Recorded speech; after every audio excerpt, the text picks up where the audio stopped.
vale, genial. Vale. Vale, pues ya estamos. Nosotros estamos abajo, o sea, que os escuchamos y os vemos cualquier cosa. Lo único que no vemos lo que las personas están viendo, ¿no? Eso ya tenéis que conectaros al Me canal conecto yo. vosotros. ¿A esto? ¿No? ¿A esto o no? No, me refiero a nuestra imagen, yo me conecto. Vale. Vale, vale, perfecto. Ya estamos emitiendo. Vale, ¿Ya? O sea, que ya os escucha. vale, Vale. perfecto. Wow. Pues empezamos. Vale. A ver, chicas. Ahora sí, empezamos. Empezamos la sesión con 45 minutos de retraso por problemas del directo, nunca mejor dicho, así que lo siento mucho. Sé que esperar delante de un ordenador, sí, las personas que están en la sala pues estaban hablando entre ellas, así que, pero las personas que estáis en casa delante del ordenador, pues sé que no es agradable estar pensando qué pasa aquí, y yo no podía estar resolviendo y respondiendo, así que bueno, gracias a Victoria también desde el instituto, sé que os ha escrito y que nos ha echado una mano como siempre hace. Sin más dilación, tenemos hoy con nosotras a la profesora María Ávila Bravo Villasante, que es profesora de filosofía en el área de filosofía moral en la Universidad Rey Juan Carlos de Madrid. Investiga sobre teorías feministas, violencia de género, ética, filosofía política. Y nos va a hablar hoy de las Sesward de los 80 y deciros que María publicó, creo que fue el año pasado, tu último libro, ¿no? Sí. Muy interesante, no me lo he terminado todavía. Filosofía de la violencia, pensar en las violencias contra las mujeres. Y bueno, además de leerla, hoy vamos a poder escucharla. Así que nada, muchísimas gracias y ahora sí empezamos. Vale, pues siento muchísimo el retraso, pero bueno, ha sido, y agradecer muchísimo al equipo técnico que ha estado aquí con nosotras y bueno, y a todo el equipo del Stephen que ha estado por detrás también haciendo gestiones. Bien, la sesión de hoy se llama El feminismo cultural tachado estadounidense y las guerras feministas por el sexo de la década de los 80 en Estados Unidos. Bueno, pues se inicia una serie de guerras por la sexualidad de las que hoy todavía bueno, pues estamos viviéndolas, ¿no? La sesión de hoy voy a intentar ser voy a hacer una síntesis, espero que me salga medianamente bien, tengo una tendencia a enrollarme un poco y además como mis clases suelen ser un poquito más largas, normalmente hacemos 1 hora y media de debate aquí en el curso de teorías feministas. Y yo tengo en la cabeza la costumbre de dar 1 hora y media. Bueno, voy a intentar hacer una labor de síntesis, sobre todo porque encima vamos tarde. Pero bueno, ¿cómo la voy a estructurar? Vamos a hablar primero de los antecedentes. Cuando llegamos a las guerras feministas del sexo y cuando se crea la etiqueta de feminismo cultural, ¿qué ha pasado antes? Lo vais a trabajar con la profesora Alicia Puleo y lo vais a trabajar excelentemente porque bueno, es una gran sabia, pero bueno, lo que hemos tenido ha sido el feminismo radical y el surgimiento de feminismos negros, postcoloniales y mestizos. Luego vamos a analizar la etiqueta feminismo cultural, cómo surge en Estados Unidos y en el último apartado vamos a abordar vamos a enunciar, vamos a, bueno, pues a hacer una breve exposición de las guerras feministas por el sexo. Bien. Antecedentes. Bueno, en la década de los 70 en Estados Unidos surge el feminismo radical. Tenemos obras fundamentales en los 70, como Germaine Greer, con La mujer eunuco, La dialéctica del sexo de Tsunami Firestone, Política sexual de Kate Millett. Y luego tenemos una revista, ¿no? Que es una maravilla, que son las notas para la primera revolución, para la segunda revolución y para la tercera revolución del 70, 71, 72, en las que aparecen, una de las editoras es Tsunami Firestone, en las que aparecen 2 artículos, bueno, todas son estupendas, pero aparecen 2 artículos que considero que son claves. Uno es el de Janis, lo personal es político, que ese eslogan lo conocemos, es archiconocido, y ahí explica el surgimiento, ¿no? El surgimiento del eslogan. Y luego tenemos otro artículo de Anne Coet, que es el mito del orgasmo vaginal, una réplica, raqueta en mano, a la teoría del orgasmo vaginal de Freud, ¿no? Bueno, de Freud, que el Freud es el que la teoriza, pero bueno, todo ese intento de eliminar el deseo de las mujeres, ya sea a través de la ablación real o simbólica, ¿no? Luego, en 1971, hay un texto clave para trabajar o que aborda el androcentrismo y que aborda el papel fundamental que tiene, o sea, hace una crítica al androcentrismo y es una apuesta por otra manera de trabajar o de abordar, ¿no?, el conocimiento sobre el cuerpo de las mujeres. Hablamos del colectivo de mujeres de Boston, nuestros cuerpos, nuestras vidas. Y por último, en 1975 hay una obra clave que es Contra nuestra voluntad, un estudio sobre la violación y posiblemente sea la primera vez en la historia que encontramos un análisis sobre la violación desde una perspectiva feminista, porque se ha abordado desde el carácter de los varones, la problemática, qué les pasa, la exacerbada sexualidad, pero nunca se había hecho desde una perspectiva de género. Es decir, nunca se había analizado la violación como un acto político y nunca se había analizado la violación como una estrategia fundamental para el mantenimiento de las sociedades patriarcales, porque si decimos que el patriarcado consiste, como resumen, en una asignación de espacios y de tiempos, es decir, dónde podemos estar y a qué horas podemos estar, pues la violación nos sitúa en un espacio y no nos sitúa en otros. Es decir, todo el mundo sabe que San Fermín es 3 de la mañana, ahí no es nuestro sitio. Y si se nos olvida, nos lo recuerdan. Y el espacio, ¿no? Y el tiempo, la noche, qué espacios, el público, bueno, todo esto lo sabemos muy vivencialmente. También tenemos el surgimiento de los feminismos negros, el feminismo de color, que es como se denominan todas las feministas no blancas, no es una etiqueta que ponga yo, sino que se autodefinen como feministas de color para señalar, ¿no?, esa no blanquitud. Y el feminismo postcolonial, ¿no? Entonces tenemos la obra de Moraga, tenemos a Audre Lorde, a Bell Hooks, a Spivak y a Mohanty, ¿no? Desde el postcolonialismo, Alice Walker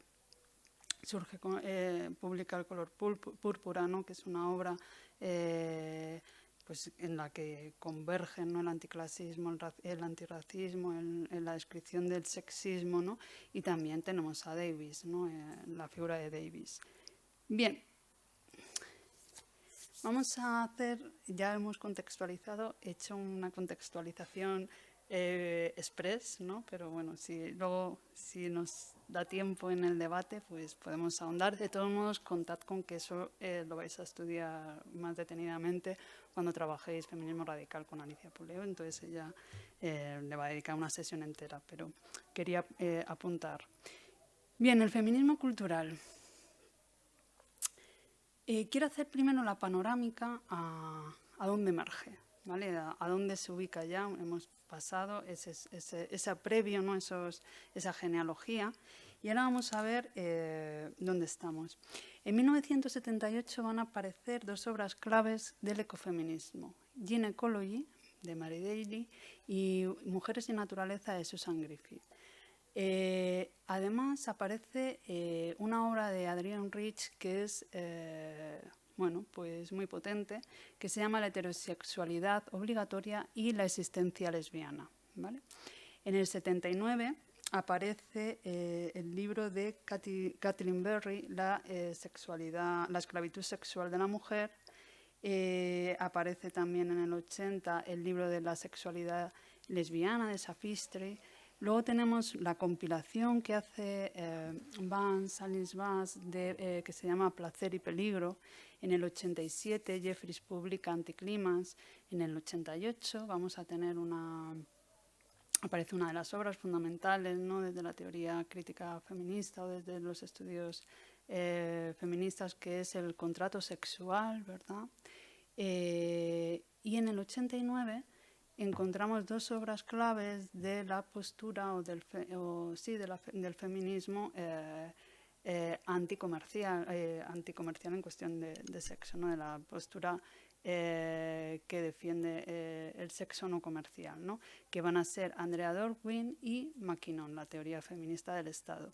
En Francia tenemos a Wittin, que publica No se nace mujer, el pensamiento heterosexual y la categoría de sexo, ¿vale?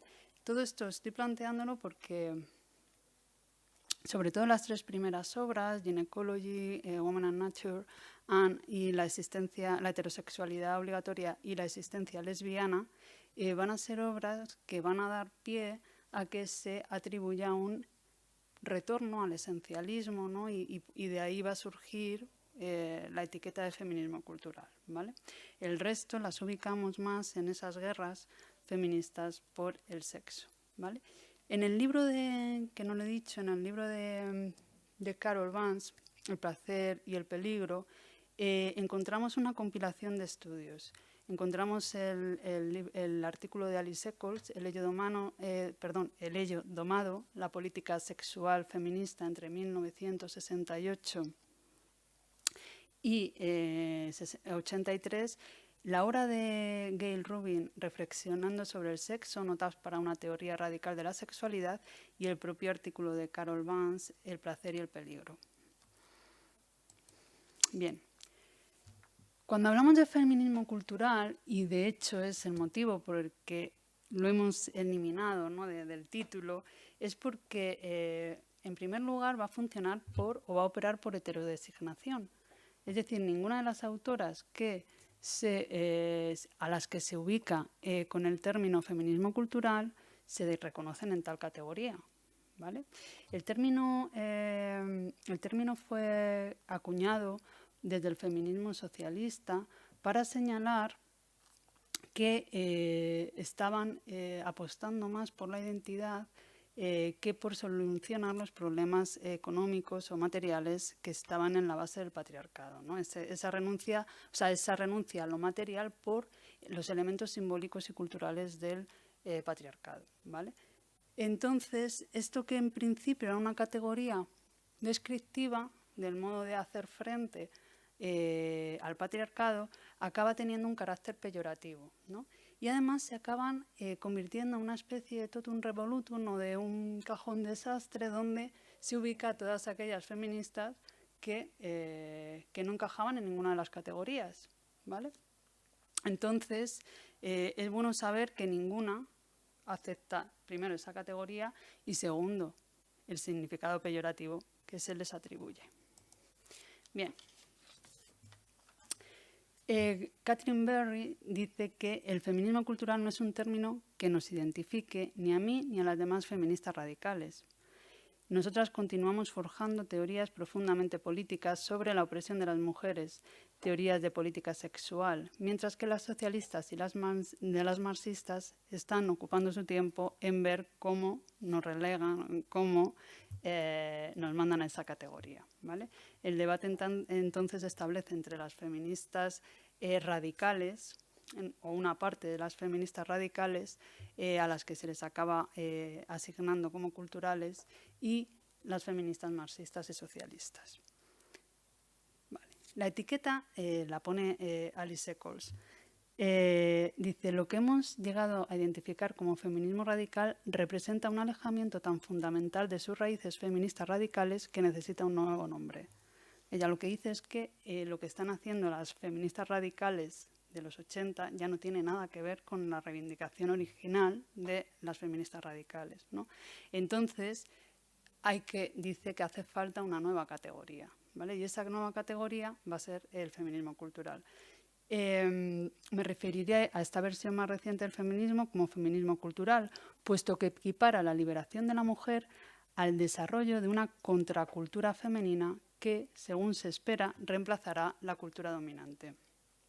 Vale, ahora vamos a ver dónde está la vía de entrada.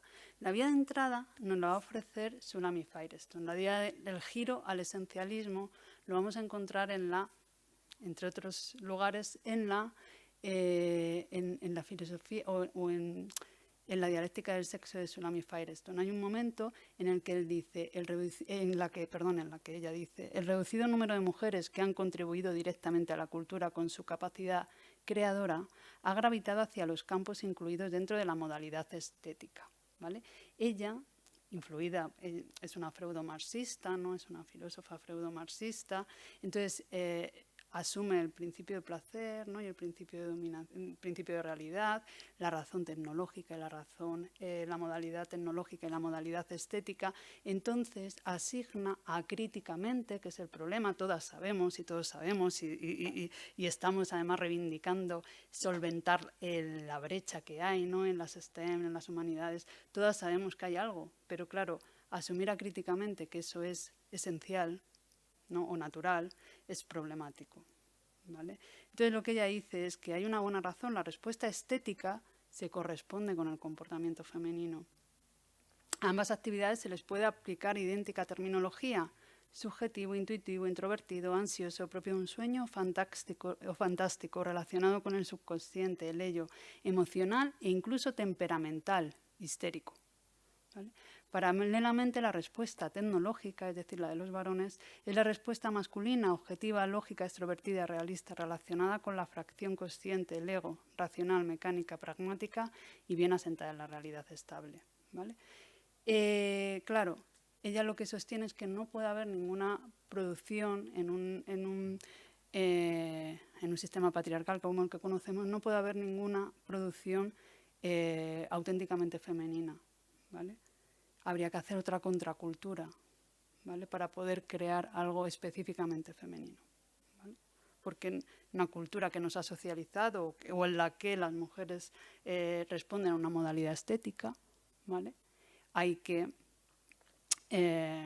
No se podría encontrar una obra cultural específicamente o auténticamente femenina. Entonces, hasta aquí Sulami Firestone. ¿Qué ocurre? Que lo que se intenta, o lo que intenta una parte del feminismo radical, va a ser hacer esa contracultura, ¿vale? Ay, perdón. Claro, perdonadme. Claro, cultura o biología. Lo que vamos a ver ahora es cómo de repente entra en escena otra vez esos viejos atavismos, ¿no? Sobre la importancia de la cultura, la importancia de la biología. Con Simone de Beauvoir, ¿os acordáis que ya habíamos zanjado el tema? Parecía, ¿no? ¿Se nace mujer o se hace? Se hace, no hay duda, ¿vale? ¿No os acordáis de aquello de no hay nada en la hembra humana que haga ¿vale? Todo el corolario. Si hemos leído el segundo sexo, ya dices, esto ha quedado ya zanjado. O sea, aquí ya no hay más vuelta de hoja. Sí, o sea, que de vez en cuando vamos a ver cómo se intenta otra vez legitimar, ¿no? Que hay algo esencial, que hay algo biológico, ¿no? que hace que ese constructo humano parezca que sea realmente, ¿no? Y aquí vamos a ver la vía de entrada. Bien, la vía de entrada del esencialismo y del determinismo biológico la encontramos, por un lado, en los feminismos esencialistas que están surgiendo, ¿vale? Está surgiendo el feminismo esencialista, está surgiendo eso que sabemos que es cultura, pero cuando se nos olvida, ¿no? Lo atribuimos a que hay algo en el ser mujer que nos lleva a ser cuidadoras, que nos lleva a ser colaboradoras, que nos lleva a ser, ¿no? Luego, la reacción contrafeminista de los años 80. En los años 80 se produce una reacción conservadora que empieza en Estados Unidos, que ha ido llegando, se ha ido importando, ¿no? Pero sobre todo en los Estados Unidos en los años 80 se produce una reacción que intenta desandar todo lo que habíamos andado. Sabemos que una revolución feminista ha ido bien, y cuanto más bien ha ido, más reacción hay. Entonces, se produce esa reacción contrafeminista en la que se vuelve a poner en juego cuál es el papel de cada quien, ¿vale? Si a eso le sumas una crisis económica, el esencialismo emerge. O sea, el esencialismo emerge. Luego tenemos las terapias de pareja y las terapias sexuales, ¿vale? Os parecerá extraño, ¿no? Pero tenemos una de las obras más famosas de la pseudociencia es la obra de John Gray, Los hombres son de Marte y las mujeres son de Venus, que es un chiste, pero no. O sea, es un chiste que nos ha hecho mucho daño. Porque no sé si habéis tenido el gran placer de leerlo, pero es como cuando llega el hombre de trabajar, quiere estar en su cueva, ¿no? Entonces es como, ¿en serio? ¿No? Pero es que lo perverso de esto es que yo creo que es uno de los libros más editados en la historia, con más ediciones, que tiene obras de teatro, ¿no? O sea, traducido a... Entonces, las mujeres que hablamos más, todo eso, ¿vale? Es una vuelta a los cerebros, ¿no? A los cerebros, al cerebro rosa, al cerebro azul, todo eso vuelve a emerger, ¿vale? En los 80. ¿Vale? Y da igual, el problema de este tipo de publicaciones o de este tipo de ideas es que da igual lo que intentes erosionarla, como lo que están haciendo es convertir el estereotipo en dogma. Es muy, muy difícil, da igual las pruebas científicas que aporte, da igual que se hayan escaneado miles de cerebros de mujeres y de hombres y se haya dicho no hay diferencia, hay más diferencia entre personas de diferente clase, del mismo sexo, que entre cerebros de mujeres y de hombres. Da igual, porque la evidencia, pues verdad, bueno, tampoco vamos a descubrir nada. Y luego está el movimiento gay y lesbiano, que me diréis, ¿cómo puede a través del movimiento gay y lesbiano volver volver al esencialismo? Bueno, ahora lo explicamos. Simplemente también en las terapias de pareja, en las terapeutas sexuales, ¿no? Empiezan a recomendar los juegos de roles de género, ¿vale? A las propias lesbianas y a los propios, sobre todo a las lesbianas, ¿no? Les empieza a recomendar, ¿no? O de roles, el uso, esto lo analiza muy bien Sheila Jeffries, ¿no? El uso decía Sheila Jeffries, además, dice, a ver, no nos gustan los hombres y ahora de repente pues se llena todo de comercios, de terapeutas que nos recomiendan que adquiramos determinados elementos, ¿no? para nuestras relaciones y que asumamos roles de los que hemos huido, ¿no? Entonces, bueno, pues eso también es un punto para pensar, ¿no? Cómo se va construyendo todo eso. Y ahora vamos. Se están aprobando algunas leyes en Estados Unidos, en Australia y en Gran Bretaña para prohibir que se den talleres de educación sexual, ¿no? Porque se considera que este tipo de talleres o este tipo de información en prensa o de trabajo, ¿no? Todo este tipo de información lo que hace es fomentar la homosexualidad. Los debates que se hacen, por ejemplo, en la Cámara de los Comunes en Gran Bretaña son increíbles porque parece que están más interesados no en la homosexualidad en sí, sino sobre todo en frenar a las lesbianas, ¿no? Parece que ahí está donde se está definiendo la cosa, ¿no? Entonces, lo que empiezan a hacer es apelar a que no se puede fomentar la homosexualidad porque es innata, ¿vale? O sea, como estrategia para evitar la prohibición, empiezan a alegar que la homosexualidad es innata. Y además, algunas portavoces, claro, esto fue especialmente duro para el movimiento para las lesbianas feministas, porque jugaban con la carta, o sea, de articular una política, ¿no? Jugaban con la carta del lesbianismo político, ¿no? Del lesbianismo como una práctica política.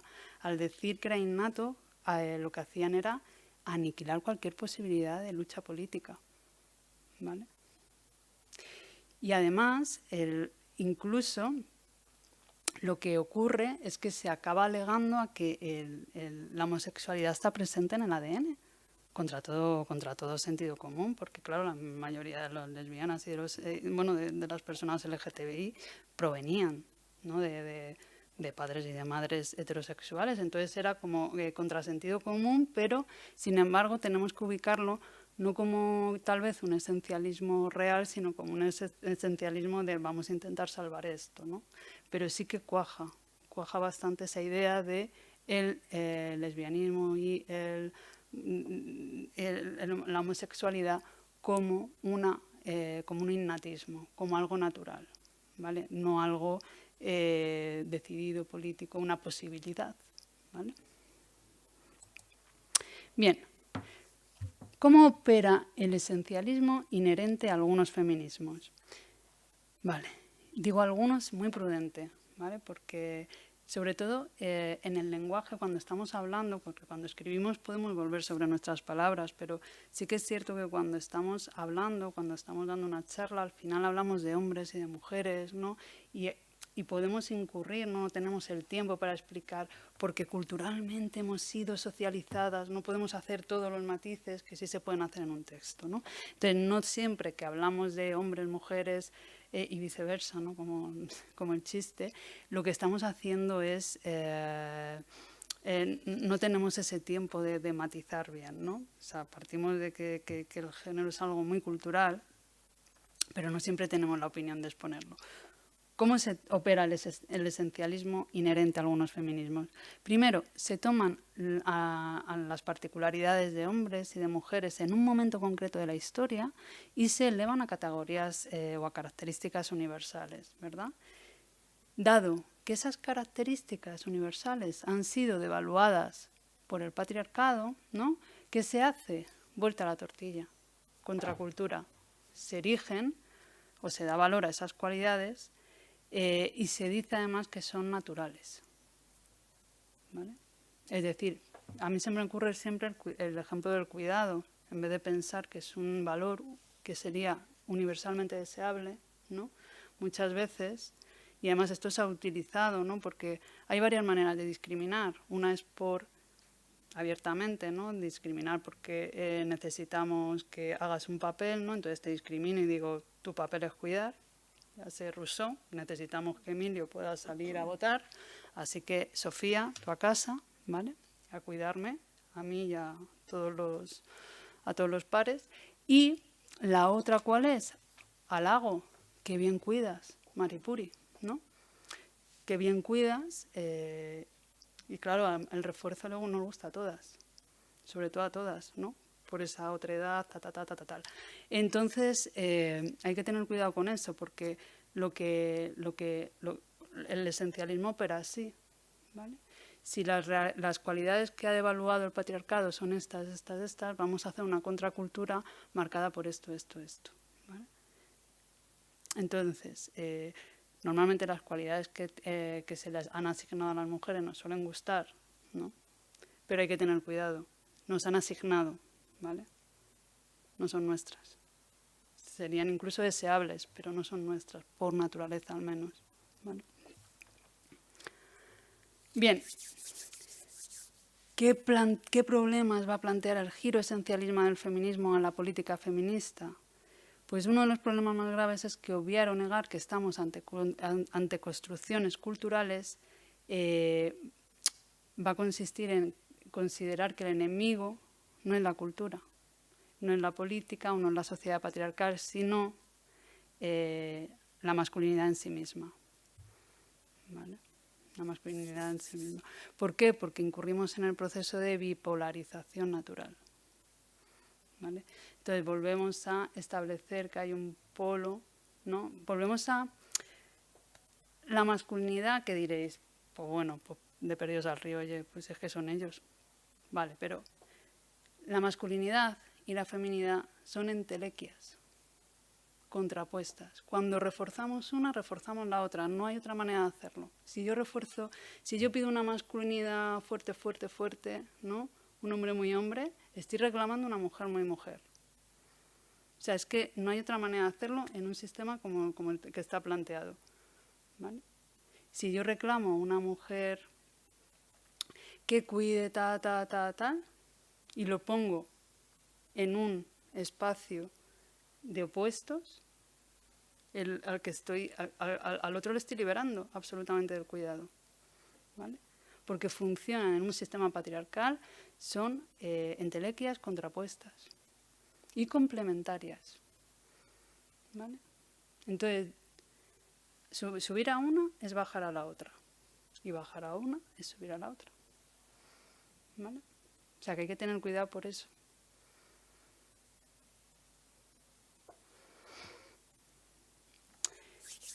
¿Cuál es la vinculación? Porque claro, también se da una vinculación entre mujeres y naturalezas que hemos visto desde el inicio del patriarcado, ¿no?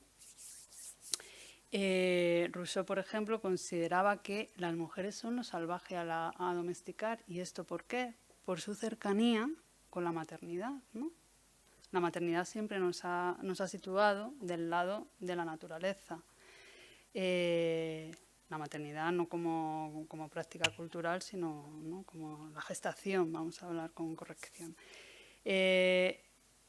Freud, por ejemplo, que nos ofrece esas mujeres ligadas a la naturaleza como ente, como caprichosas, mientras que el hombre, ¿no?, la oposición mujer-cultura, ¿no? El hombre es el que está cerca de la cultura, el que sublima, ¿no?, el que renuncia a... Él es el que está fuera, generando cosas nuevas, la historia, ¿no? La mujer es llega a decir, es la rémora de la especie. Ella lo único que quiere es a su prole. Y él tiene envidia, dice Freud en El malestar de la cultura, tiene envidia de las mujeres, de la cultura, porque el hombre le está destinando toda la energía a la cultura y no a ella. ¿Vale? Eso es Freud, ¿no? Bueno, eso y muchas más cosas, pero bueno. Entonces, vemos siempre esa contraposición, ¿no? Todo lo que cae de la mano de la naturaleza se vincula con mujeres. Y no solo con mujeres, con lo otro, ¿no? Con los colonizados, con los expropiados, con lo bárbaro, ¿no? Y del otro lado cae la cultura. Bien. Pues aunque una parte muy importante desde el surgimiento del feminismo allá en la Ilustración ha sido luchar por erradicar la naturaleza desigual y complementaria de los sexos, cuando vinculamos de un modo esencial a las mujeres con la naturaleza, lo que hacemos es volver a activar, ¿no? Volver a activarlo, ¿vale? Bien. ¿De dónde surge toda esta vinculación? ¿Vale? Bueno, pues tenemos en su origen en este contexto, porque por eso cuando bueno, y lo va a defender ella mucho mejor, vamos, no sé, creo que habéis tenido ya la sesión de ecofeminismo, ¿no? No, vale. Hemos tenido una sesión con Alicia, pero... Vale. Ella, por ejemplo, se define como ecofeminista crítica, ¿vale? ¿Por qué? Pues para salir de esa tendencia al esencialismo, ¿no? Su ecofeminismo es ilustrado, de raíz ilustrada, ¿vale? Entonces, el uso del ecofeminismo, del término ecofeminismo, aparece por primera vez en Francia, de la mano de François Hebon, pero donde se va a desarrollar con gran facilidad y con gran éxito va a ser en Estados Unidos, de la mano sobre todo de Mary Daly y de Griffin, ¿vale? Ellas, junto a muchas autoras feministas pacifistas, pensad dónde estamos, luchas contra Vietnam, o sea, ubiquemos Estados Unidos donde estaba, pues en qué momento cultural y político estaba, ¿vale? Entonces, todas aquellas que eran feministas cayeron también con la etiqueta del feminismo cultural, las ecologistas. Por eso digo que es una etiqueta que no hace justicia, porque al final, en cuanto te posicionas como pacifista, pimba, ecologista, pumba, ¿vale? Entonces, es una etiqueta muy flexible. Adrienne Rich, por ejemplo, bueno, entonces es controvertida. Sí, se me oye mal. ¿Bien? ¿Ahora? Vale.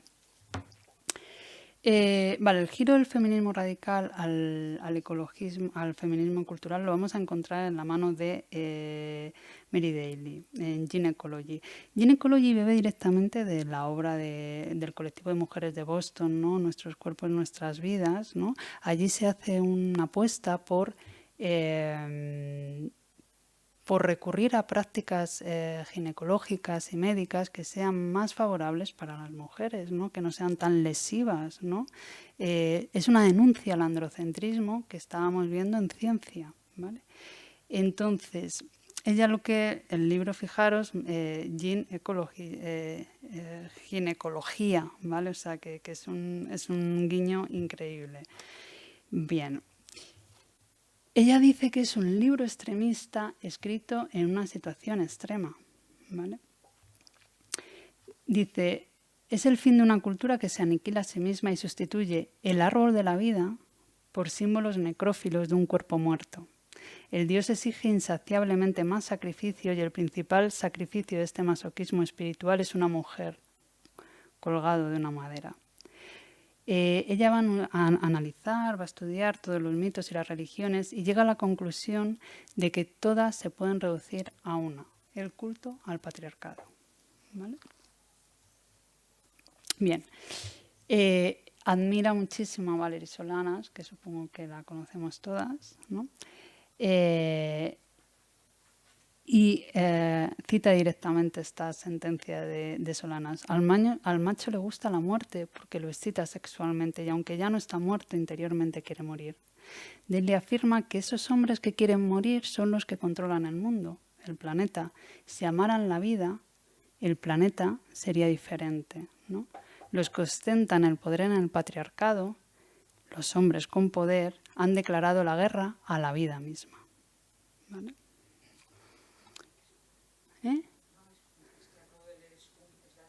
Sí, Valerie Solanas, sí.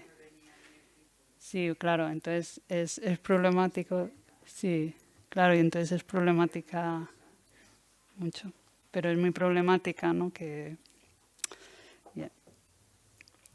Entonces, bueno, nos va a plantear una cultura de la vida frente a una cultura de la muerte, ¿no? Bien, en Woman and Nature también se plantea otra vez esa unión mujer, naturaleza, vida. Yo creo que también más evidente igual.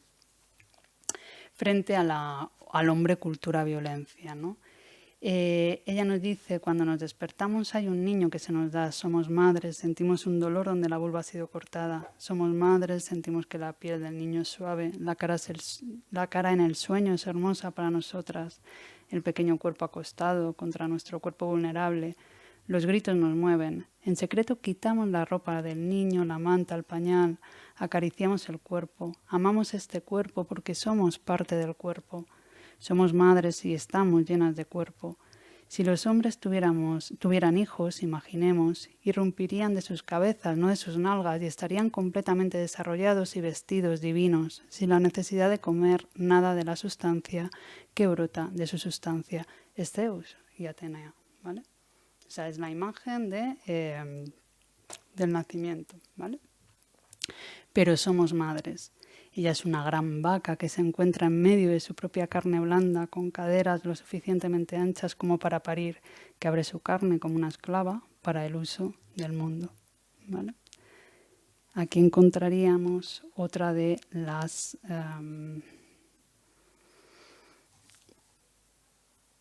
de los puntos de conexión, ¿no? Vale, si esto es así, y vamos ya hilando. Claro, si esto es así, ¿qué hacemos con la heterosexualidad? ¿Visto cómo está el tema? ¿No? Si la mitad de la población es tremendamente agresiva, ama la muerte, y la otra mitad tremendamente generosa, cuidadosa, maternal y ama la vida, la heterosexualidad se nos va a presentar como un problema, ¿no? Las respuestas que se pueden dar, algunas de estas respuestas que se proporcionan son, o algunas de las preguntas primero es, ¿puede haber relaciones igualitarias entre hombres y mujeres? ¿No? Íntimas, o sea, íntimas de pareja o de... ¿Es toda relación sexual heterosexual un acto de violencia? ¿Cómo distinguir una relación consensuada de otra que no lo es? ¿Hay relaciones consentidas? Son algunas de las preguntas que empiezan a surgir, porque antes se podía pensar mucho y se podía analizar la cosa y se podía preguntar. Vale. Y lo más importante tal vez desde el debate metafeminista, claro, que es importante. ¿Dónde ubicamos a las feministas heterosexuales? ¿Vale? La primera alternativa puede ser considerarlas traidoras por acostarse con el enemigo. En un universo en el que hay buenos y malos, claro, ¿qué hacemos con las mujeres heterosexuales, las feministas heterosexuales? ¿Vale? Son agentes secretos infiltrados, son... Bueno, la segunda opción es que están presas de la falsa conciencia, ¿no? La falsa conciencia, ese concepto tan existencialista, ¿no? De el autoengaño. No, mi Pepe es bueno, ¿no? O sea, bueno, no sé. Y Adrienne Rich, y aquí hilamos con su trabajo, nos propone una tercera vía, que es el concepto del continuum lesbiano. ¿Vale? Bien, que no gustó mucho también os digo, ¿no? Pero bueno, o sea, gustó y no gustó, claro. En el prefacio de Heterosexualidad obligatoria y existencia lesbiana, que podemos datar en 1980, ella nos hace una auténtica, a veces se traduce por heterosexualidad normativa, ¿no? y la existencia lesbiana, pero bueno, nos ofrece una auténtica declaración de intenciones. Ella dice que pretende ser un puente sobre el vacío existente que hay entre la lesbiana y la feminista. Pensemos que muchas lesbianas se sienten bastante decepcionadas, ¿no? con el movimiento feminista y empiezan a separarse, no se sienten feministas, ¿vale? Primero porque no ven sus demandas recogidas, ¿vale? Ha sido un debate, bueno, y es un debate bastante... No ven sus demandas recogidas en las demandas feministas, ¿no? Y reclaman apoyo. O sea, nosotras os hemos apoyado, nosotras nunca vamos a tener bueno, no vamos a estar embarazadas y apoyamos el aborto y sin embargo vosotras, por ejemplo, no apoyáis ninguna de nuestras demandas, ¿no? Entonces, bueno, sí que hay este tipo de cuestionamientos. Pero ella lo que dice es, yo quiero tender un puente, ¿vale? Entre ese vacío que hay, ¿vale? Porque sí que está viendo que cada vez es más inviable, ¿no? Que haya ese punto de conexión o que hay esa tendencia separatistas. Jeffrey nos lo cuenta muy bien. Dice, algunas feministas lesbianas, cansadas y desilusionadas de luchar para conseguir que las feministas heterosexuales tengan realmente en cuenta a las lesbianas, han optado por dejar de llamarse feministas. Se autodenominan lesbianas radicales o simplemente separatistas. Por mi parte, no logro concebir cómo podría disociarse los intereses de las lesbianas de los intereses de las mujeres como clase. Y realmente tampoco creo que estos grupos de lesbianas estén en verdad convencidos de que esto sea posible. La famosa afirmación de Monique Witty, las lesbianas no son mujeres, ya que la mujer solo puede existir en relación con el hombre y las mujeres constituyen una clase política, ha llevado a algunas a abandonar la palabra feminista y a cuestionar que sea posible una liberación de las mujeres, cuando en realidad el objetivo de todas debería ser liberarnos de nuestra pertenencia a la clase política de las mujeres. ¿Vale? Esto es Jeffries, ¿vale? Ahí en medio está Rich diciendo, yo quiero tender el puente, ¿vale? Claro, veis la importancia que igual no lo he remarcado lo suficiente, ¿no? Lo de la clase política, ¿no? Esa posibilidad de hacer clase política, de concebir nuestra adscripción, no como mujeres, más que como algo esencial o como algo político, ¿vale? Eso está muy presente. Bien. Ella lo que intenta es dotar en este momento de separación o de fragmentación identitaria, lo que quiere es dotarlas de una nueva fuerza política. Y se queja de todo intento, de toda apuesta que utilice el lesbianismo como una anécdota, ¿no? Como la coletilla, ¿no? La excusa, ¿no? Como, ¿no? Como a veces cuando decimos vamos a incluir a todo el mundo y las mujeres, y empezamos a hacer como toda la retahíla, ¿no? Entonces ella dice, no se puede tomar en serio, o sea, lo que hay que hacer, ni siquiera se puede incluir a las lesbianas como un negativo, ¿no? Como lo otro de la homosexualidad, ¿no? Es completamente diferente, ¿no? No es un estilo de vida alternativa, ¿vale? Es algo político, es algo... porque no verlo así es no ver que la heterosexualidad también es política, ¿vale? Si no vemos la opción lesbiana como una opción política, no estamos viendo tampoco la dimensión política que tiene la heterosexualidad, ¿no? Que es guiada, ¿no? Bien.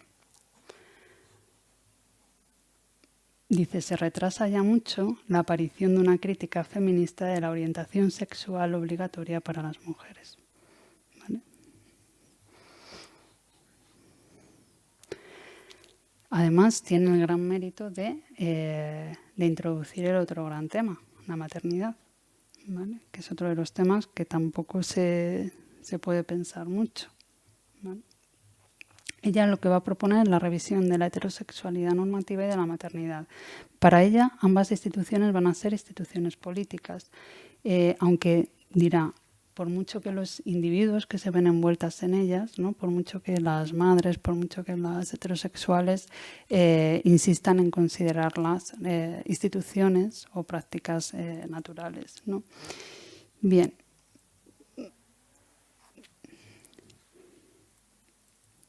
Para Rich, dado que el primer, y aquí ya empezamos a ver, aquí ya es cuando a lo mejor se puede empezar a ver como problemático, nos dice que si la primera búsqueda de amor nos lleva a las mujeres, ¿no? Que si buscamos esa seguridad, esa ternura, ese amor en las mujeres, ¿por qué?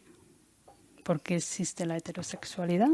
Es decir, que nos lleva a las mujeres a buscar ese cuidado, esa ternura. Si la tenemos en nosotras, ¿por qué la buscamos en los hombres?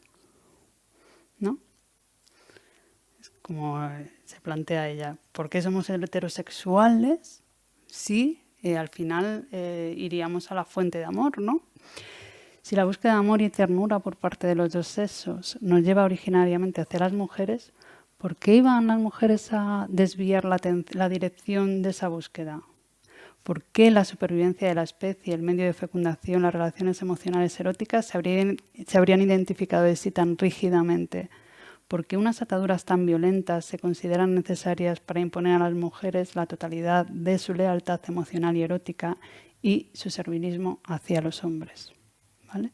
Ella lo tiene muy claro y para ella es político, ¿vale? O sea, naturalmente iríamos hacia relaciones con mujeres o buscaríamos esa ternura en las mujeres, ¿vale? Solo desde un acto político de fomentar el servilismo y de asegurar, ¿no?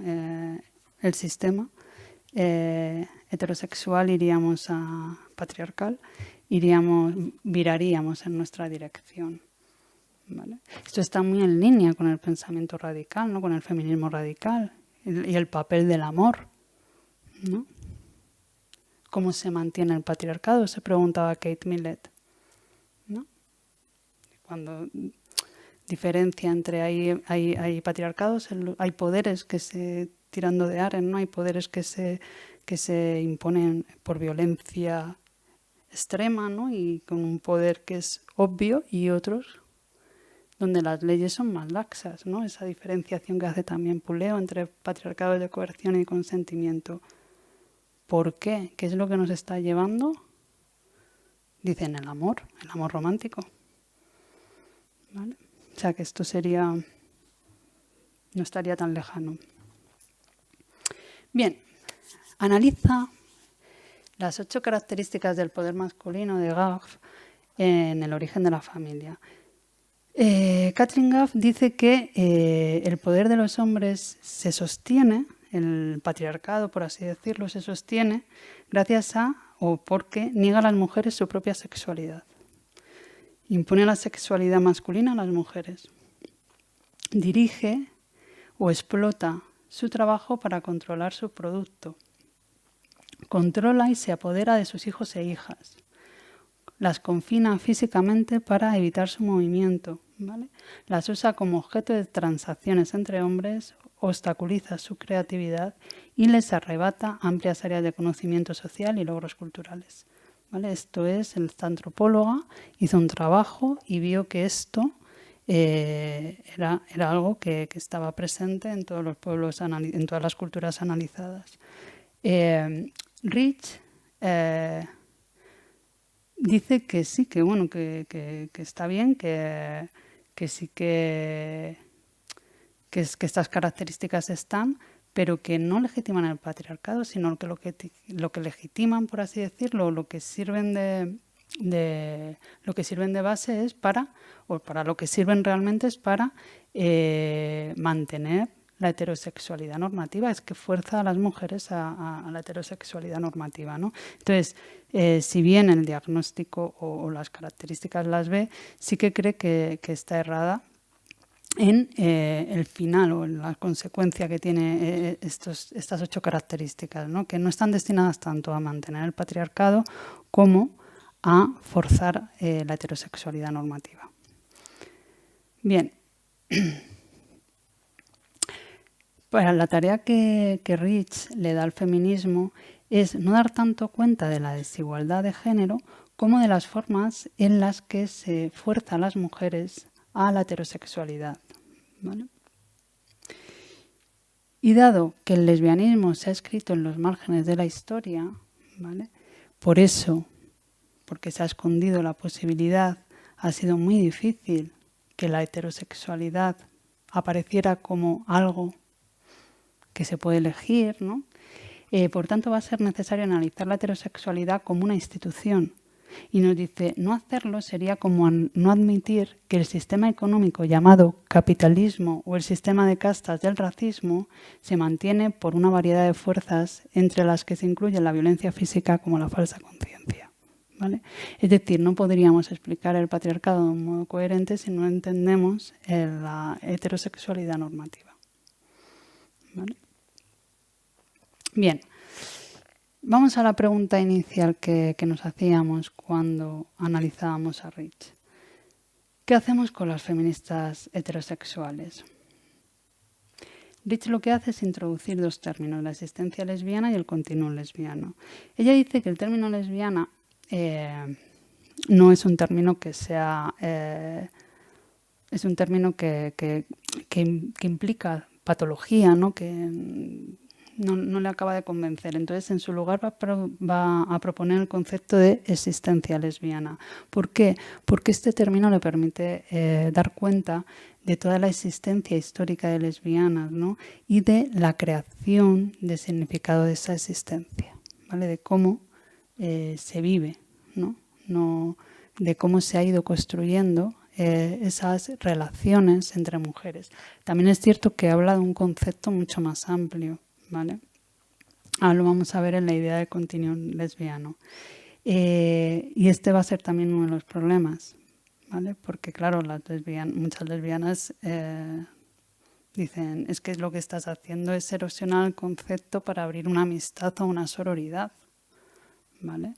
O sea, al final hay una parte del lesbianismo que lo que está reclamando es a tener una sexualidad como les dé la gana tenerla, no seguir en ese imperativo de la sexualidad suave, vainilla, ¿no? Que va a ser una de las cosas que vamos a ver en Gayle Rubin, ¿no?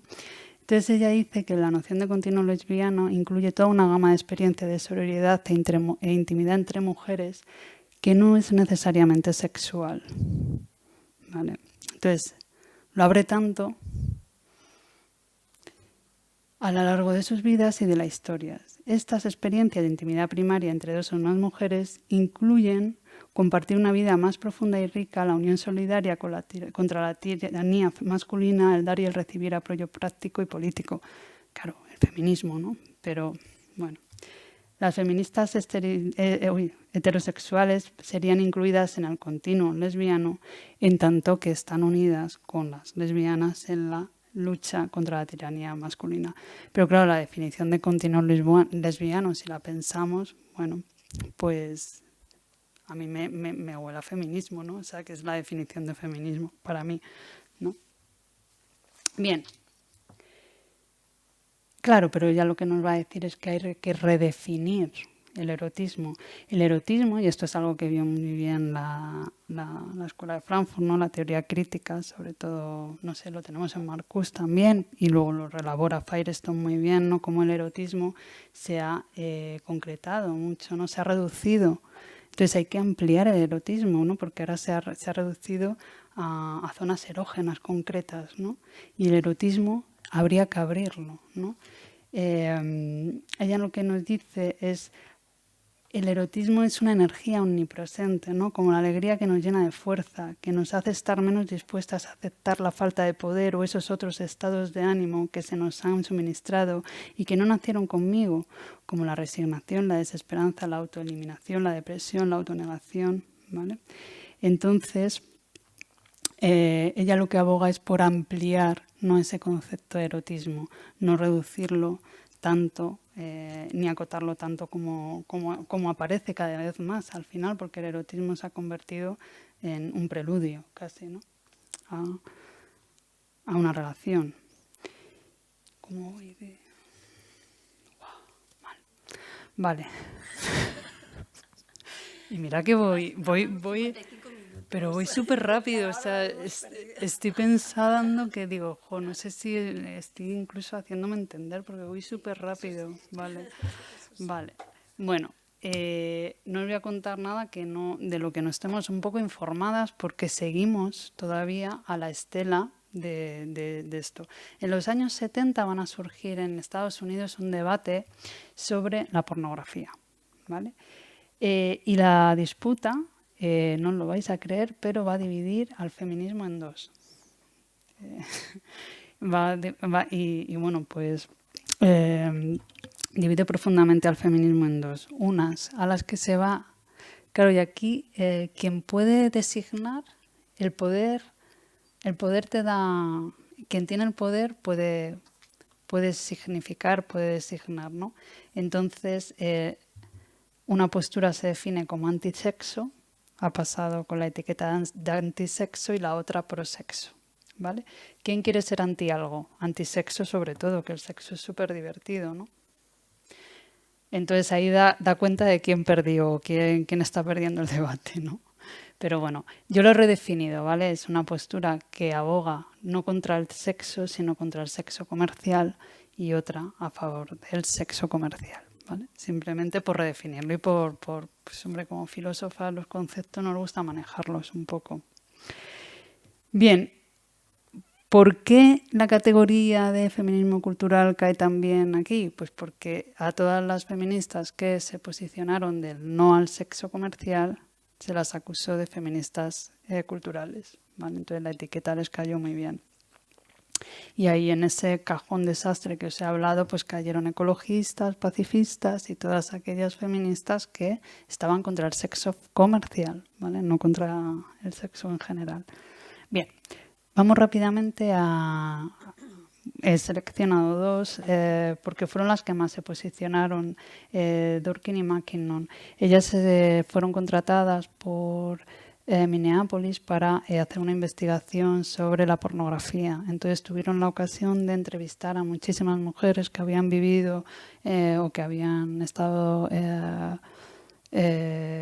vinculadas al sector de la pornografía, y bueno, pues wow, recogieron todas sus entrevistas, las publicaron. Entonces bueno, pues bueno, ese trabajo está ahí. Durkin, si la buscáis en YouTube, tiene un vídeo colgado, ¿no?, en el que bueno, pues ella hace una intervención hace un documental sobre sus intervenciones, y algunas de las entrevistas son públicas. Y bueno, pues es un trabajo muy potente porque sí que vemos cómo no estaban tan erradas en sus consecuencias, en las consecuencias que la pornografía tenía para las mujeres dentro de la industria y en la normalización de la violencia, ¿vale? En la pornificación cultural, por ejemplo, y en la normalización de la violencia. Bien, en el análisis que hace en Hombres poseyendo a mujeres, pornografía, hombres poseyendo a mujeres, dice, el poder del sexo se define como el poder de la conquista. No sé si, espero que no hayáis tenido que ver mucho, pero nosotras que investigamos, pues tenemos que ver de vez en cuando. Y es literal, o sea, es lo que te encuentras. Caza. O sea, a la mujer se la caza, ¿vale? Y ahí, de hecho, yo creo que la pornografía de esa época era hasta suave para lo que hay hoy en día, ¿eh? O sea, que la cosa, claro, al final cada vez tienen que excitar y para excitar tienen que romper también, porque lo que ya está normalizado, pues ya no. Pero bueno, independientemente de eso, bueno, la cazan, la capturan, la atan, la rellenan y la montan. Lo excitante es precisamente el carácter no consensual del evento, ¿vale? La caza, las violaciones, las armas, muestran que todo lo que se le hizo a ella fue o será hecho en contra de su voluntad. Este dato de Dworkin es interesante, ¿no?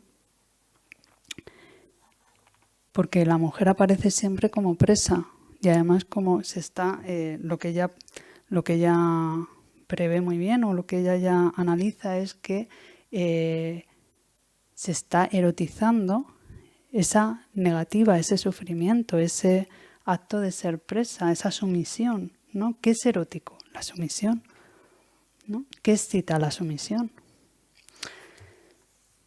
Para Dworkin, la pornografía sería el sistema de dominación masculina, lo mismo que la propaganda al régimen fascista. Por un lado la legitima, ¿vale? Y por otro la normaliza. Es decir, si yo lo he visto, no debe ser tan raro.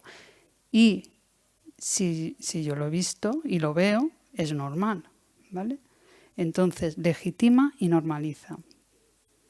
Y además, uno de los problemas, uno de los debates era sobre si la pornografía es una metáfora. Bueno, lo que estamos viendo ahora es una ficción, es una metáfora, es que ya no sé, ¿no? Entonces ella dice, no es una metáfora, ¿vale? Tiene una base material, tiene una base real, ¿no? ¿Por qué? Porque lo que está es basado en la colonización del cuerpo de las mujeres. Y además ella va más allá y dice que el patriarcado, para asegurar su funcionamiento, su buen funcionamiento, necesita de este tipo de instituciones, necesita de la pornografía como necesita de la prostitución. Si definimos patriarcado como un sistema, así como muy básico de asignación, espacios y tiempos, ¿no? Y de, vale, ¿qué espacio asignan, qué tiempo y quién usa? ¿Vale? ¿Quién usa? ¿Vale? Entonces ahí ella ve la pornografía como una herramienta, como una institución de control patriarcal, ¿vale? ¿Estamos ante una práctica descriptiva o genera realidades? Dice, es un eufemismo para nombrar una de las herramientas centrales del sistema de dominación y generar realidades, ¿vale? ¿Por qué? Los hombres han creado el grupo, el tipo, el concepto. Vamos a Simone de Beauvoir, ¿no? ¿Qué es ser mujer? Lo que ellos quieran que seamos. Punto. Lista, tonta, mala, buena. Es que somos todo. Tenemos una sobrecarga de identidad increíble, ¿no? Pues han creado el grupo, el tipo, el concepto, el epíteto, el insulto, la industria, el comercio, la mercancía, la realidad de la mujer como puta, ¿vale? Y la siguen creando, o sea, no es que sea una metáfora, no reproduce, produce, ¿vale? Produce, ¿vale? Dice, la pornografía no es una metáfora, es una realidad. Las mujeres son sexo. Vamos rápidamente a Mackinnon, que en su obra Hacia una teoría feminista del Estado va a situar la sexualidad como el eje vertebrador. Dice que la sexualidad es una forma de poder, ¿vale? La sexualidad es una forma de poder y el género es una interpretación de esa forma de poder, ¿vale? Entonces, que esto es muy interesante. El deseo, ¿vale? genera sexualidad y esa sexualidad la interpreta la mujer. Cuando decimos la sexualidad femenina, lo que estamos hablando es el deseo que hace que las mujeres deseemos o hagamos determinadas cosas. ¿Vale? La sexualidad es lo que es desigual, el género la interpreta. ¿Vale? ¿Y qué está debajo de la sexualidad? El deseo. ¿Y de quién es el deseo? De quien lo produce. Y en un sistema como el patriarcal, ¿quién produce el deseo? Entonces, ¿cómo decirlo? ¿Cómo lo decimos cuando hay que bajar a calle? ¿Qué nos gusta a las mujeres? A saber. Claro, a saber. Tendríamos que hacer un paréntesis grande y decir, fuera contaminación. O sea, dejarme que me investigue, dejarme que genere yo mi deseo. Eso es imposible, porque es que ya con 15 años las chavalas cosmopolitan, ¿cómo hacer no sé qué? ¿Cómo? El deseo no lo estamos construyendo nosotras. Entonces, ¿qué nos gusta a las mujeres? Eso es lo que nos está diciendo Mackinnon. ¿Vale? Nosotras no tenemos que ver nada con la sexualidad. La sexualidad ya nos la dan diseñadita para que entremos a interpretarla. ¿Qué tengo que hacer? ¿Ponerme arriba, abajo, poner cara de... ¿sí? Ya está. Bien. ¿Qué es la sexualidad? Se pregunta Mackinnon. Que los hombres tengan poder implica que son ellos quienes redefinen lo que significa la realidad. En el caso que nos ocupa, los intereses de la sexualidad masculina crean lo que significa sexualidad como tal, incluida la forma normal de admitir y reconocer que se siente, se expresa y se experimenta, de un modo que determina la biografía de las mujeres, incluida la biografía sexual. La sexualidad, por tanto, será lo que los hombres decidan que sea, porque son ellos los que la crean y son ellos los que reproducen el deseo. Es un constructo que se impone a las mujeres porque no participamos en la construcción del deseo. Vale. ¿Qué es sexual? Todo lo que hace que el hombre tenga una erección. Todo lo que sirve para que el pene se agite y se endurezca con la experiencia de su potencia es lo que significa culturalmente la sexualidad. Y nosotras lo interpretamos. ¿Vale? Y también es sexual todo lo que conduce a su consecución, incluida un amplio abanico de conductas que van desde el miedo hasta la muerte. ¿Vale? Vale, y aquí ahora vamos a ver los espejismos analíticos. Es un debate que mantiene con Brown Miller, ¿no? Brown Miller, acordaros que es la de Contra nuestra voluntad, o uno de los primeros que yo conozco, estudios sobre la violación que incorpora la perspectiva de género y determina que la violación es un acto político, ¿vale? Pero Brown Miller, Mackinnon no está conforme del todo con la definición o con cómo caracteriza Brown Miller la violación. ¿Por qué? Porque para Brown Miller en una violación hay violencia, pero no hay sexo. ¿Vale? Y dice Mackinnon, claro que hay sexo, lo que pasa es que queréis salvar el sexo. O sea, lo que estáis haciendo es decir, la violación no es sexo, es violencia, como si hubiera sexo y todo lo que no es buen sexo fuera no sexo. Dice, de este modo desarticuláis, ¿no?, la posibilidad de ese acto de dominación, leerlo en términos, o sea, leer la violación como un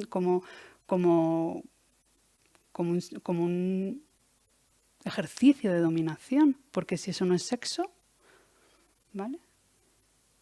Entonces la sexualidad está sujeta también a la dominación y en la violación hay sexo y hay sexo para la mujer que en ese momento no está siendo sexo para ella, pero a partir de ahora cada vez que ella tenga una relación sexual le va a venir esa violación y eso va a ser sexo para ella ya para toda su vida y para el violador en el momento de la violación está siendo poder pero también está siendo sexo. Porque el sexo puede ser malo, nos viene a decir Mackinnon.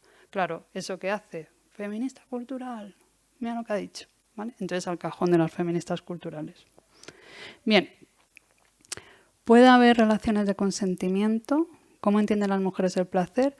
Dice, a ver, como si ahora lo único que nos importara a las feministas es, no quiero ser yo que lo dice ella, si podemos tener sexo, ¿no?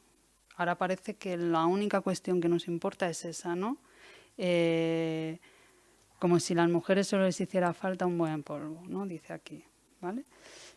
Por tanto, para McKinnon y para Dworkin, la pornografía es un eufemismo que esconde la construcción sexual de la desigualdad. Voy muy rápido. Desde la filapornografía, que se dice que se pone mucho eje en el peligro y que, claro, eso al final juega en nuestra contra. Y eso también tienen una parte de razón. En las reacciones contrafeministas que se producen en los 80, al final se alega que, claro, el feminismo es malo porque han aumentado el número de violaciones. A ver, no, señores. Que las mujeres seamos libres y nos salgamos de los espacios, ¿no? Pero la culpa de las violaciones no las tienen nunca las mujeres, ¿no? Pero claro, al final lo que alegan es que ponemos demasiado énfasis en el peligro y no ponemos tanto en el placer. ¿Y eso qué quiere decir? Que hay que nivelar, porque si no, al final las mujeres que disfrutan del placer, ¿no?, y de la sexualidad se sienten avergonzadas públicamente, ¿no? Entonces seguimos colaborando a que la sexualidad es un tabú. Nos quita capacidad de agencia, ¿vale?, porque la sexualidad es un aspecto clave de nuestra vida, ¿no? Además, se puede utilizar, aparte de ir contra nuestros derechos, ¿no?, como desde que sois más libres os violan más, pues venga, vamos a encerraros otro poquito, que parece muy raro, pero se da, ¿no? Les otorga a los hombres más poder, ¿vale? Al convertirlos a todos en potenciales culpables, les otorgaría más poder. Se recupera la visión tradicional de las mujeres como interesadas o poco interesadas por la sexualidad, refuerza la imagen de las mujeres centradas en la vida emocional, ¿no?, como si solo nos importaran las emociones, sino la sexualidad, avergonzar a las mujeres que sienten sexualidad. Y además, y aquí ya las vemos, podemos establecer el diálogo con McKinnon cuando dice, como si ahora las feministas lo único que nos importara fuera eso, ¿no? Y ellas dicen, claro, al final que se nos considera, por pensar en la sexualidad, se nos está considerando unas privilegiadas, como si tuviéramos que esperar siempre al momento mejor, al momento en el que ya no hubiera mujeres que pasan hambre, mujeres que no pasan violencia, mujeres que haya igualdad. Claro, es que la igualdad total se va a alcanzar dentro de 150 años, según el último informe. 90 daban 90 antes del COVID. 90 años se decía que íbamos a alcanzar la igualdad. Ahora son 150. Si hay, yo qué sé, que hay otro eclipse y a lo mejor son 200. En base a los indicadores económicos, etc. Sí, lo publica, creo que es la ONU, ¿no? Sí, yo creo que es la ONU. Sí. 150, imaginaros 150 sin plantearnos estas cuestiones. Igual se nos hace un poco duro, o no lo sé, pero claro, es un poco el tema que nos están planteando. Bueno, vamos con Rubin. Rubin considera que, bueno, pues hace una apuesta por el constructivismo, ¿no?, que el cerebro, al final, los cuerpos y cerebros son necesarios para las culturas humanas, pero ningún examen de estos puede explicar la naturaleza y las variedades de los sistemas sociales. Ella rompe con el esencialismo y aboga por un constructivismo, ¿vale? Ella lo que dice es que detrás, a ver, ella, su posición en la pornografía dice, vale, es que no es una, la verdad es que no es una, la pornografía no es feminista, o sea, no es no sé, que no es algo estupendo para el feminismo, ni siquiera, pero reproduce lo que hay, no genera, reproduce, ¿vale? Y el lado contrario a la pornografía o a mostrar prácticas no hegemónicas, porque ella lo que está preocupada es por la normalización, ¿no?, del sistema de valores sexuales. Ella ubica la pornografía como en esa contracultura o en esa contrahegemonía, y en ese sentido le parece que es positivo que haya, aunque no sea, igual no sea una práctica feminista, ¿vale?, pero sí que consigue salir de ese sistema que dice no es que sea ético, es que es moralina, ¿no? Esa moralina de lo que tiene que ser una relación sexual normal, ¿vale? Entonces ella nos regala este diagrama, ¿no? Ella dice que hay un sexo que se considera bueno, ¿no?, y nos dice que es el sexo monógamo, el que se hace en matrimonio, heterosexual, vainilla, suave, en el que solo entran cuerpos, en el que no hay porno, que se produce en casa, entre personas de la misma generación, en los que hay una relación, ¿vale? Y en pareja y gratis, procreador, ¿vale? Este sería el círculo mágico. En el círculo mágico estaría la sexualidad normativa, ¿vale? Claro, esto a lo mejor ha envejecido mal porque hace muchos años, pero bueno, estamos en los debates de los 80, ¿vale? Y luego dice, claro, y luego hay toda una serie de prácticas que se prohíben o que no pertenecen, que los relegamos a los márgenes, ¿no? Y ahí incluía la pornografía, la sexualidad con objetos en vez de con cuerpos, ¿no? El bondage, la homosexualidad, el sexo que es en pecado fuera del matrimonio, el sexo promiscuo, el no procreador, el que se hace por dinero, el que se hace con múltiples personas, ¿no? Un poliamor, el casual, el que se hace en cualquier lado, ¿no? El intergeneracional, el que se hace fuera de casa, ¿no? Aquí te pillo bueno, y bueno, pues eso, y la pornografía. Entonces, para ella la importancia, o sea, ella defiende la pornografía porque considera que es una manera de, o que pertenece a ese sexo no, o a esa sexualidad no normativa, ¿vale? No normativa. Bien, a ver, lo siento, he explicado esta parte muy un poco rápida, ¿no? Ella dice que no es la utopía feminista, pero sí que refleja lo que hay en la sociedad, ¿vale? Claro, pensemos que ahí la opción es, se refugian mucho en el tema de la libertad de expresión, ¿no? Entonces lo consideran como una práctica contra esa censura de lo correcto de la sexualidad normativa y bueno, incluso llega a decir que ve más ahí un intento de mantener el status quo, ¿no? De colonialista, que de luchar contra prácticas, por así decirlo, que sean perjudiciales, ¿vale? Y bueno, pues hasta aquí mi intervención, que me he pasado mucho, claro. Bueno, lo siento. Muchas gracias, Nada. María. Al contrario, muchas gracias por adaptarte Terrible. al nuevo horario. Bueno, nada. Que no lo has hecho más breve, sino que nos estamos alargando un poquito más. ¿Tenéis? Perdón, que estoy hablando sin micro y no se me ha escuchado. Repito mi agradecimiento a María. Y ahora, ¿tenéis alguna pregunta? Las personas que estáis aquí presentes. Yo estoy viendo el chat también, ¿vale? Por si alguien quería plantear alguna cuestión. Antes, muy al principio, María, cuando estabas hablando, una persona, no aparece aquí el nombre, ha mencionado un libro en relación con lo que estabas contando, Reacción, de Susan Faludi. Sí, Reacción de Susan Faludi. Claro, es maravilloso. Es que es mi línea de investigación, las reacciones contra feministas. Pero claro, ese tema no está. Así que sí, muy recomendable. Sí. Y después, cuando planteabas el tema presentabas la heterosexualidad normativa, preguntaba, ¿esa heterosexualidad normativa sostiene el patriarcado?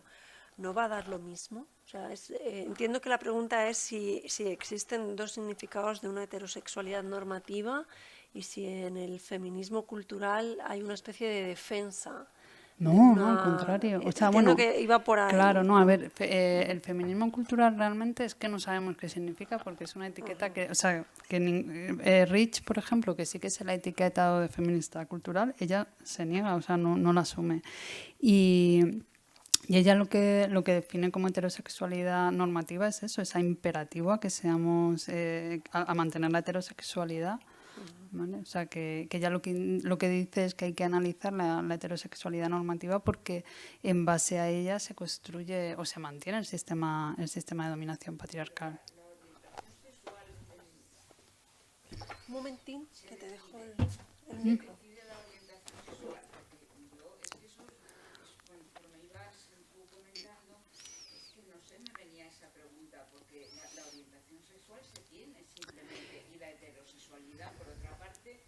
Es indispensable para nosotros como especie. O sea, que digamos que no es una ocurrencia, es algo fundamental para que la especie sobreviva. Por tanto, todos esos análisis, a ver, que estarán muy fundamentados, justificados y pueden llevar a muchas partes, pero a mí me suscitaba esta idea en la cabeza. Claro. Porque la orientación sexual se tiene y precisamente, pues digamos que las orientaciones, que no es la heterosexual, sino la homosexualidad, pues es, digamos, pues no sé, algo que ha existido siempre, que sí que ha estado más o menos demonizado, no siempre en todas las culturas, pero es lo que con la civilización y la evolución pues hemos naturalizado como totalmente normal también. Entonces, pero se puede decidir una cosa u otra.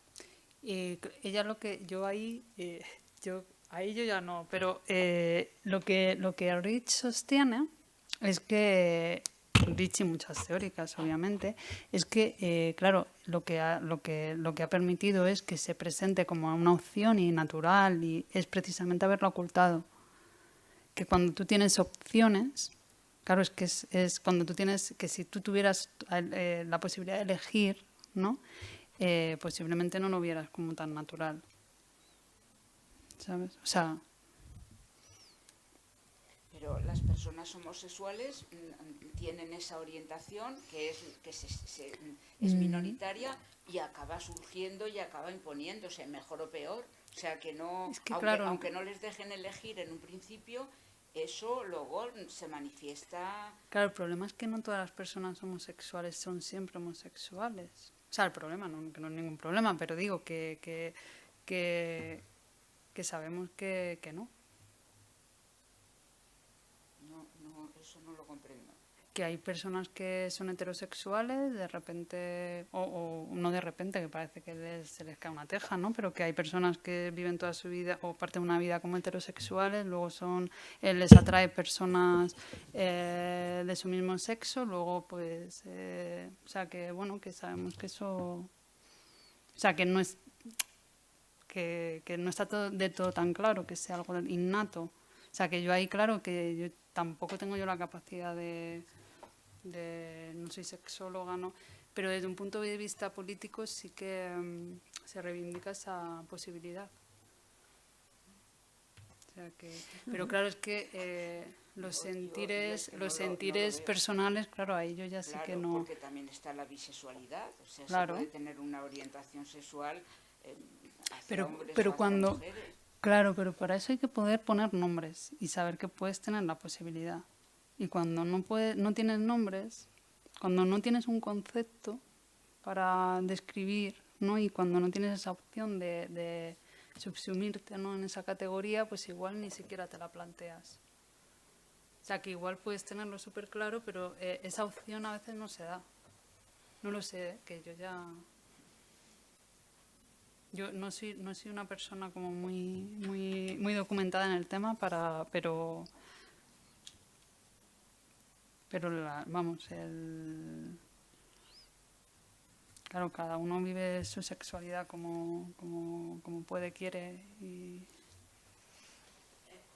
Yo sí tenía Vale, sí, le pasas. Yo sí tenía una pregunta.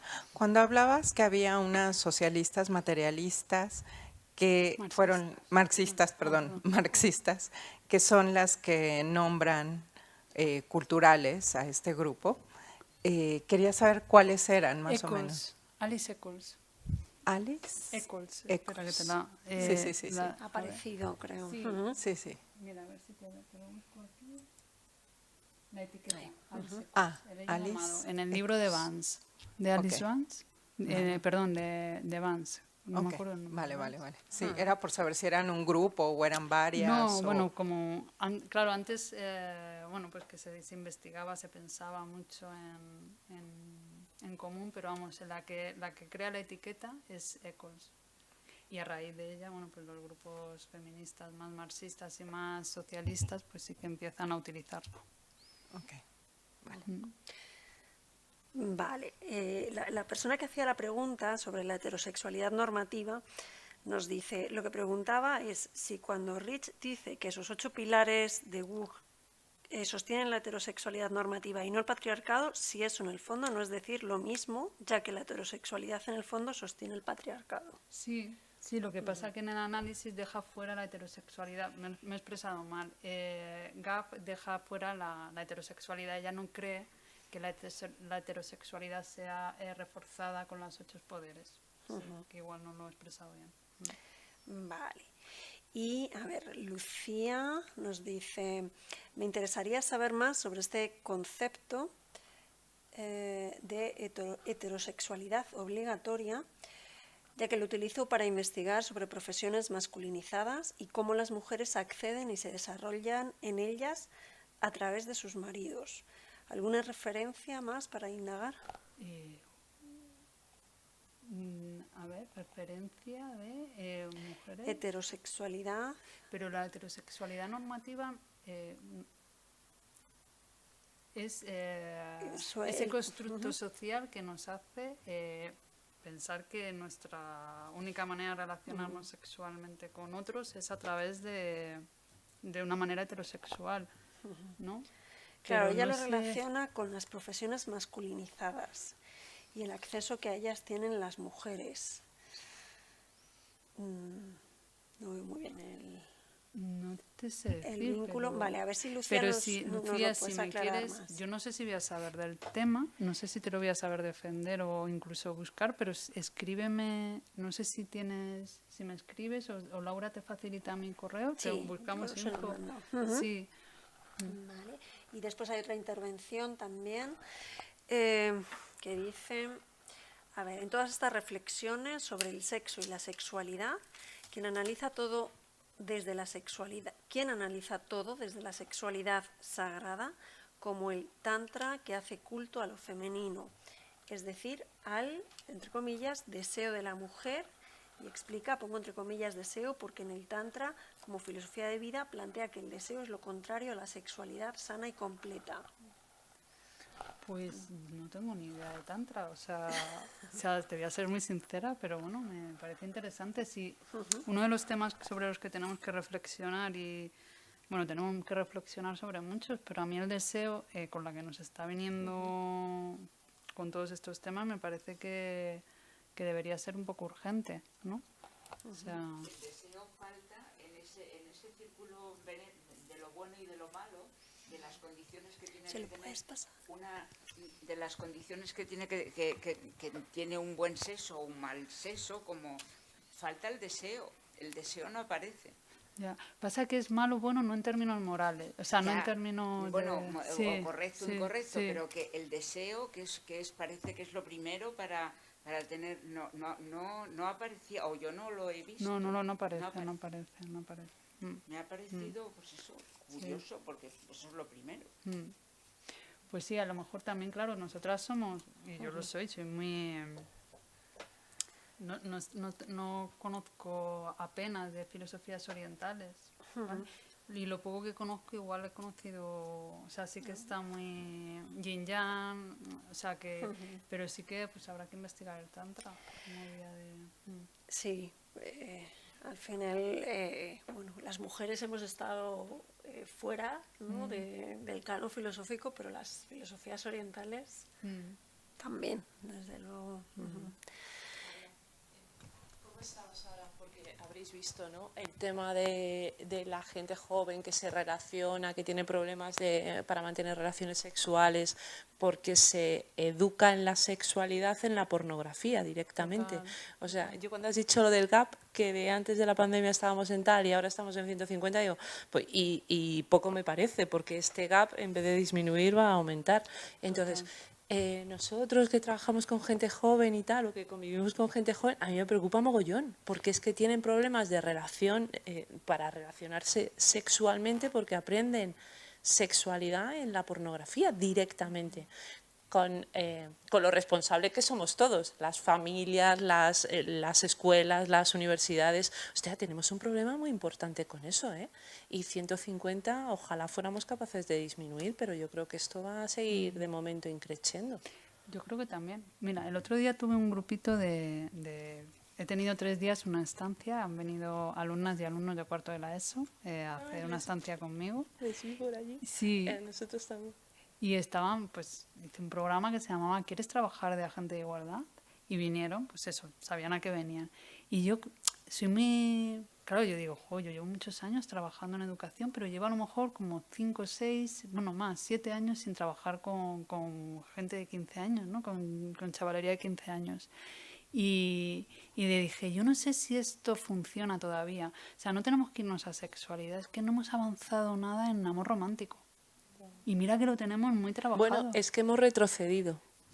Y seré que soy mayor y que soy bastante crítica, pero yo creo que en una parte hemos retrocedido, ¿eh? Y claro, y me contaban las cosas y yo decía, es como volver hace 5 años atrás, que estaba en el instituto, iba a hacer talleres o tal, y es lo mismo, lo mismo. Si no me cela, y es como, wow, ¿no? Si no le cela, es como que te lo cuenten así, profe, si no me cela, y digo, es que seguimos ahí todavía, ¿no? En el mito del amor romántico, en los celos, ¿no? Y estoy haciendo ahora un estudio para el Observatorio de Estudiantes de la Rey Juan Carlos, y estamos intentando comparar el barómetro que se hizo de la juventud en el 2021, creo que fue. Ahora no sé, ahora estoy dando en 19. Bueno, el último barómetro de la juventud, quiero comparar los resultados con el estudiantado universitario para ver. Y bueno, no está saliendo mal, pero claro, que tú sepas lo que hay que contestar, no quiere decir que lo tengas integrado. Pero, claro, eso uno, porque además todos lo sabemos, que les preguntas y como saben lo que tienen que contestar, contestan lo que tienen que contestar. Y 2, que nos pensamos que la universidad es que esa representación o que es una muestra representativa. Es que hay mucha gente que no llega a la universidad. Ya, Entonces, nos pasa es que como trabajamos, es que nos pasa, nos pensamos que esa muestra representativa y ojalá lo fuera, pero desgraciadamente no lo es. Claro, yo es que lo que quiero demostrar es que a lo mejor si desde las políticas públicas universitarias no se fomenta la educación, la prevención, ¿no? Pues está llegando a mucha gente, ¿no? Aunque llegues aquí a un pequeño, pero es que eso en el futuro. Entonces lo que quiero ver es si lo estamos haciendo medianamente bien, si se están formando, se están educando, como es anónimo. De hecho sí que hay respuestas que dicen eso de la violencia de género como invento ideológico, o sea que bueno, que haya en público universitario gente que diga eso, con lo públicas que son las estadísticas es un poco preocupante, pero bueno, creo que es menos que la media de la población en general, pero sí que es preocupante, ¿no? Entonces, pues sí, lo de los 150 años, sobre todo si nos ponemos a escala global, ¿eh? A escala global. O sea, que hay países donde ser una niña no vale nada. O sea, que son las palabras más mortales, o sea, directamente, ¿no? O sea, que... Entonces, claro, si tenemos en cuenta la perspectiva global, todavía queda mucho. Todavía queda mucho. O sea, que bueno... Y nada, pues nos vamos con una alegría. Sí. Pues muchísimas gracias por la sesión, María, por adaptarte a los tiempos. Gracias a las personas que han estado conectadas y siento mucho los inconvenientes. Pero bueno, cosas del directo. De directo, nunca más. Marte retrógrado. Si alguien no sabía nada, hay que tirar de brujería y de todo. Pero bueno, afortunadamente la hemos podido llevar a cabo, estamos aquí y la hemos concluido. Así que nada, muchísimas gracias. Un aplauso para las personitas. Para todas. Sí. Y nada, nos vemos la semana que viene, 6:30, en el enlace Teams de todos los días. ¿Vale?